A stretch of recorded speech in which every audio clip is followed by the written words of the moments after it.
Price Lord. தேவனுக்கே மகிமை உண்டாவதாக. இயேசு கிறிஸ்துவின் உயிர் தந்த நாமத்தினாலே லிவிங் மிராக்கிள் மினிஸ்ட்ரி சார்பாக வாழ்த்துக்கள். இன்று தேவன் நம்மை பார்த்து சொல்லுகிறாள், உங்கள் இருதயம் கலங்காதிருப்பதாக, உன் வேதனை நீங்கி சுகமாயிருன்னு சொல்கிறார். ஆண்டவருடைய அன்பு என்னவென்றால், நம்மேல் அவர் மிகவும் நம்பிக்கையாக இருக்கிறார்.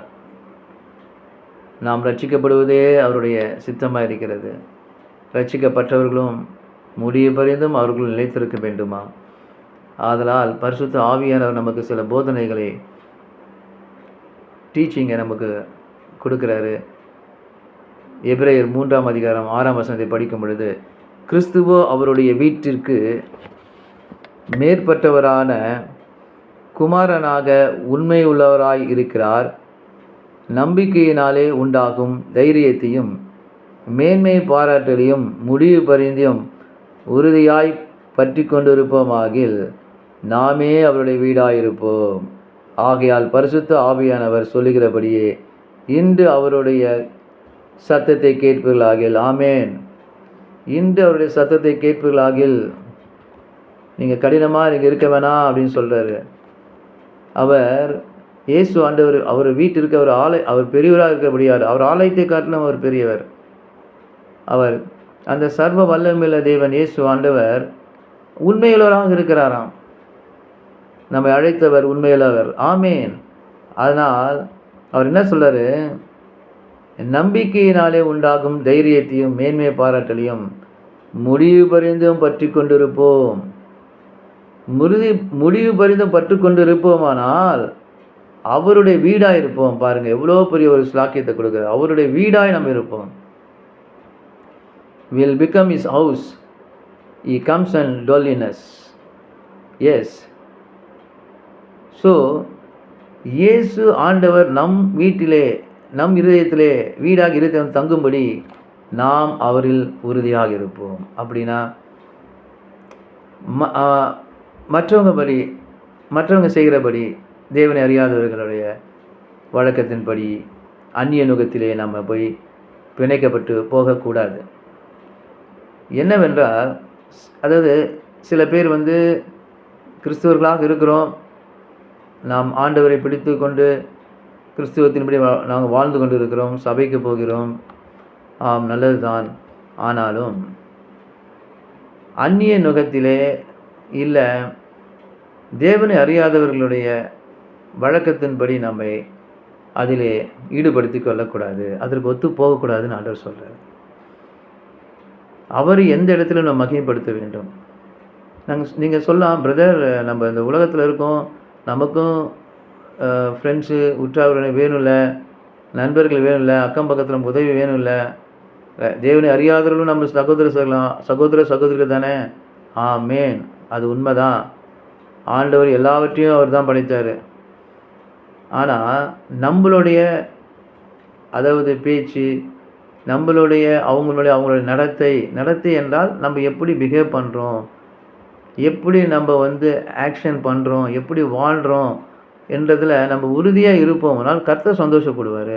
இல்லைனா அவருக்கு ஏற்றபடி, அவங்க டைம் கிடைக்கும் போது அவங்களுக்கு ஏற்றபடி அவங்க வழக்கத்தின்படி நம்ம ஒத்துக்கொண்டு அவருக்கு ஏற்றபடி நம்ம வாழ்ந்துட்டு அவங்களை அட்ஜஸ்ட் பண்ணிட்டு போனால் தேவனுக்கு பிரியமாக இருக்காது. நீங்கள் சொல்ல, ஆண்டவர் இதெல்லாம் ஒன்றும் சொல்லுங்க பிரதர், ரொம்ப கடினமாலாம் ஆண்டவர் இருக்குல்ல, இதெல்லாம் ஒன்றும் அட்ஜஸ்ட் பண்ணிப்பார். எப்படி அட்ஜஸ்ட் பண்ணிப்பார்? நம்ம தப்பு செஞ்சால், பாவம் செஞ்சால் அவர் மன்னிக்கிற தேவனாக இருக்கிறார். மன்னிப்பார் கட்டாயம். அவர்கிட்ட போய் நம்ம அழுது புரண்டு ஆண்டவரே தெரியாமல் பண்ணிட்டோன்னா கட்டாயம் மன்னிக்கிற தேவனாக இருக்கிறார். கிறிஸ்துவமே அதுதான், மன்னிப்பு தான், ஃபர்கிவிங் தான். ஆனால் புறஜாதிகளிடம், அதாவது தேவனை அறியாத நண்பர்கள் குடும்பத்தில் நம்ம பழகும்போது அவர்களுக்கு ஏற்றபடி எல்லா விஷயத்திலும் நம்ம விட்டு விடுத்தக்கூடாது. இந்த லிவிங் மிராக்கிள் மினிஸ்ட்ரியில் நான் ஆண்டவருடைய கிருபையின்படி பேசுகிறேன், ஒரு ஆண்டவர் ஊழியக்காரனாக பேசுகிறேன், யாரையும் குற்றப்படுத்துவதும் கிடையாது. ஆண்டவருக்கு ஏற்றபடி வாழ்ந்தால் தான் பரலோகம் செல்ல முடியும். இல்லை பிரதர், இதெல்லாம் ரொம்ப கடினமான உபதேசம், எல்லாரோடையும் பழகிதான் ஆகும், இதில் இது இப்படி பண்ணால் என்ன, அப்படி பண்ணால் என்ன, அப்படி செஞ்சால் என்ன, இதை வைத்தா என்ன, இதில் பங்கு பெற்றால் என்ன, நான் ஒன்றும் செய்ய முடியாது. ஆண்டவர் ஆண்டவருக்கு ஏற்றபடி நம்ம நடந்து கொள்ளணும். அதனால தான் அவர் சொல்லும்போது நம்ம கேட்டுக்கலாம். நம்ம இருதயத்தை கடினப்படுத்தி விடக்கூடாது. அதில் 12வதுல சொல்லும்போது, சகோதரரே, ஜீவனுள்ள தேவனை விட்டு விலகுவதற்கு ஏதுவான அவிசுவாசம் உள்ள பொல்லாத இருதயம் உங்களில் ஒருவனுக்குள் இராதபடி நீங்கள் எச்சரிக்கையா இருங்கள். பாருங்க, தேவனை விட்டு விலகி நீங்க போயிடலாம் தான். அப்படிப்பட்ட அவிசுவாசமான இருதயம், ஹார்ட், டிஸ்பிலீஃப் ஹார்ட் உங்களுக்குள்ள வந்துடக்கூடாதுன்னு ஆண்டவர் சொல்றாரு. எப்படி எதுக்காக சொல்றாரு? அவர் படிச்சு சொல்றாரு. சிலவங்க சொல்லுவாங்க, அழுது சொல்றவங்க தான் நல்லது சொல்லுவாங்க. பார்த்துக்கலாம், அதெல்லாம் ஒன்றும் இல்லை, இதெல்லாம் ஒன்றும் இல்லை, பார்த்துக்கலாம், ஒன்றும் இல்லை, இதெல்லாம் ஒன்றும் இல்லை, அதெல்லாம் அட்ஜஸ்ட் பண்ணிப்பாரு ஆண்டவர், இதெல்லாம் ஒன்றும் கிடையாது, நம்ம ஒன்றும் பெரிய தப்புலாம் பண்ணல, நம்ம கரெக்டாக தானே இருக்கோம், நம்ம யாருக்கு என்ன தீங்கு போனோம், இந்த இதில் நான் ஒத்து போனாலும் தப்பு கிடையாது, இதை பண்ணாலும் தப்பு கிடையாது, இது இல்லை பிரதர் சிஸ்டர், ஆண்டவருக்கு ஏற்றபடி நீங்களே கேளுங்க. நான் உங்களுக்கு சொல்கிறேன், நீங்கள் ஆண்டவர்கிட்ட கேளுங்க, இதை செய்யும் போது இதை செய்கிறேன் சரியா தப்பா, அப்படி பண்ணுறது தப்பான்னு ஆண்டவர் உங்களுக்கு கரெக்டாக உணர்த்துவார். ஏதாவது வரல உங்களை உணர்த்துவார், கரெக்டாக ஒரு பேசுகிற தெய்வம்.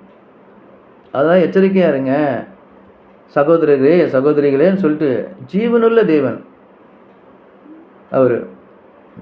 அவருக்கு வாழ்க்கை இருக்கு, அவர் வார்த்தை இருக்கு.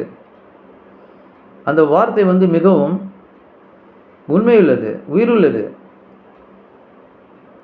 அப்படியாக இருக்கும் பொழுது நாம் ஒருவனாகிலும் பாவத்தின் வஞ்சனையினால் கடினப்பட்டு போகாதபடி இன்று எண்ணப்படும்போதும் நாடோறும் ஒருவருக்கு புத்தி சொல்லுங்கள்.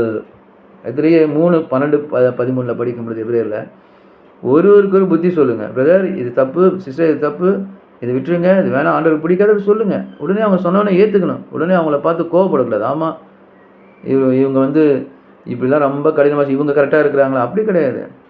நம்ம எல்லாம் தவறு செய்கிறோம் தான். ஆனாலும் ஆண்டவரிடம் ஒப்புரவாகி ஆண்டவர்கிட்ட மன்னிப்பு கேட்டு ஆண்டவர் அந்த மன்னிப்பை பெற்றுக்கொண்டு நம்மளை பரிசுத்தமாக்குவர்களாக ஒரு கிறிஸ்துவ வாழ்க்கையை வாழ்ந்து கொண்டிருக்கிறோம். அப்படி இருக்கும் பொழுது நம் தேவனை விட்டுவிடக்கூடாது, நம்ம இருதயத்தை கடினப்படக்கூடாது, ஜீவனுள்ள தேவனை விட்டு விலகிறதுக்கு அதுவான இருதயம் இருக்கக்கூடாது. எச்சரிக்கையாக இருங்க. மற்றவங்களுக்கு புத்தி சொல்லுங்க. யாருக்கு புத்தி சொல்லணும்? தேவனை அறியாதவர்களுக்கு நம்ம சுவிசேஷம் சொல்லணும். தேவனை அறிந்தவர்களுக்கு சுவிசேஷம் சொல்லணும், அவங்க நாள் பொழுதும் உறுதியாக இருக்கிறதுக்கு. ஆனால் வழி விலகி போகிறவங்களா இதயமாக இருந்தால் அவங்களுக்கு நம்ம அட்வைஸ் பண்ணணும், அவங்கள எச்சரிக்கை செய்யணும். அதுதான் உண்மையான பிரதர் அண்ட் சிஸ்டர்ஸு லைஃபு. உண்மையான பிரதர்ஸ் அண்ட் சிஸ்டர் எப்படி? இது உருக்கமான அன்பு இருக்கணும், உண்மையுள்ள அன்பு இருக்கணும், மாயமற்ற அன்பு இருக்கணும். அப்படியே நம்ம எல்லாத்தையும் மறந்து நம்மளுக்கு எல்லாம் கிடைச்சிருச்சு அப்படின்னு சொல்லிட்டு நம்ம என்ன செய்யறோன்னு நமக்கு அப்படியே நம்ம மறந்து ஆகாயத்தில் பறக்கக்கூடாது. உணர்வுள்ள ஆவியை ஆண்டவரிடம் கேட்டுக்கொள்ளணும். சொந்த சகோதரர்களுக்கு சபை மக்களிடம் நம்ம அன்பாக நடந்து கொள்வது நம்ம நன்மை ஆண்டவர் பிடிக்கும். அதெல்லாமே நம்ம உடன் பிறந்த சகோதரர்களை இடம் நம்ம எப்படி நம்ம இருக்கணும் சொல்லுங்கள். நமக்கெல்லாம் கிடைச்சிருச்சு, சந்தோஷம், இன்னும் அவங்கள ஆஸ்வதிக்க போகிறார் பிரதர் சிஸ்டர், அதுவும் சந்தேகம் இல்லை. ஆனால் இல்லாதவங்களுக்கு சில குறைகள் இருக்கும்போது அவங்க ஜெபித்து கொண்டிருக்கும்போது நம்ம ஜெபத்தில் தாங்கணும் தானே செய்யணும்.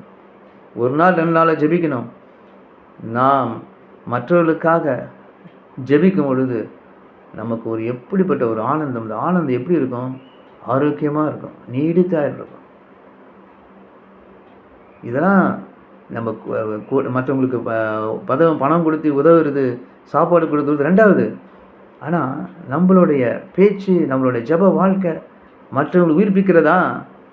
நம்மிடமிருந்து ஜீவ ஊற்று புறப்படுகிறதா?